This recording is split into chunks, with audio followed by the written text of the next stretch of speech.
در ولایت سوخت 2 هفته می شود که به دروی غلادانگی ها آغاز کردند و ما حالا در یکی از خواجگی های دهقانی که به دروی گندم شروع کردند قرار داریم. کمبایچی ها آنهایی که متخصص این ساحه هستند میگن که امسال حاصل فراوان بوده. در یک روز تقریبا تا 4 گکتار گندم را درویده ایستادند. بیش از 10 روز این جانب عثمان ترسونов سرکار و سرتردد است، زیرا موسم دروی گندم آغاز شده است و به او همچون راننده نقلیات مخصوص گندم دروی یعنی کمبای طلبات زیاد است. 10 سال می شود که به این کار مشغول می باشد. حالا وی از صبح تا بگاه غله‌دانگی کشاورزان را می درود و حاصل را جمع می کند. با این کارش رزق و روزی فرزندانش را به دست می آورد.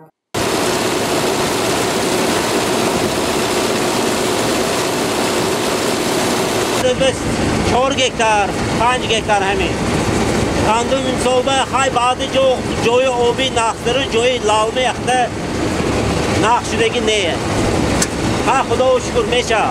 اگر اینجا نشد آب نشدگیش اخته واشگیش نیه. آب شودگه هر سال ناز میشد این سال اخته میشه گندم نیه. آدر به نه. اینجا زمین بریگاد رقم 9 خواجگی کوپراتیو تجارتی به نام جبار رسولوف است. در این خواجگی شروع از آغاز هفته به دروی گندم سر کردند. گفته می شود که از مساحت عمومی زمین دهقانی به 19 گکتاری آن گندم کشتند. حاصل به چند گکتاری آن فراوان است، اما بنابر تنقیص آب چند گکتاری دیگرش تلف یافته است. سرشان آب نشد و من این سکوژه برادیم سکواش گفته اکن. همین سکواش که خودگی زمین ها که من چمگی ما همین آب خودگیش سکواش دیرتر برادی سکواش که آب خودگی گندم بی سکواش آب خودگیش تخمش هم کدگیش نه راست خودم شدگیش کدگیش نه اما 19 گکتار 5 گکتار اش میخواد حاصلش خوب نیست. حاصلش خوب نیست هم بی آب یگان بار آب خودگیش نه برای مول دکار میشه تمام. با مول به هم کدگیش نمیم قطعه شده ماندگی تمام. امسال با آباتون چه کن؟ اکنون امسال دخواد سکوژا کار کرده ایستاد ناز میشه. گفته می شود که از 1 گکتار زمین غله‌دانه تا 2.5-3 تن گندم به دست آوردن ممکن است. حالا دهقانان به این امید دارند.